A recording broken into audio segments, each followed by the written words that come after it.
भारताचे पंतप्रधान भारतरत्न अटल बिहारी वाजपेयी यांचं सरकार आहे. त्यांनी असं ठरवलं की अरे ही योजना एवढी चांगली आहे, ही पूर्ण भारतभरात असायला, म्हणून त्यांनी पूर्ण भारतामध्ये 245 ठिकाणी ही योजना सुरू केली. योजनेचं नाव त्यांनी ठेवलं जन शिक्षण संस्था, म्हणून श्रमिक विद्यापीठ हे नाव बदलून योजनेचं नाव काय झालं, जन शिक्षण संस्था.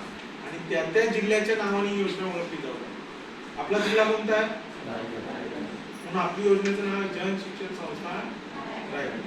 तुम्ही केरळला गेलात तर जन शिक्षण संस्था, गुजरातला गेलात तर जन शिक्षण संस्था, सुरत असेल, गांधीनगर असेल, कारण प्रत्येक राज्यामध्ये कमीत कमी 15, 20, 25, 30 जन शिक्षण संस्था, जेवढे जिल्हे तेवढे जन शिक्षण, बरोबर.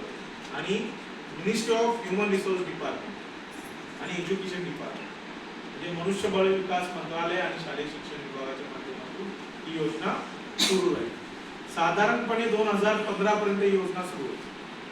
किती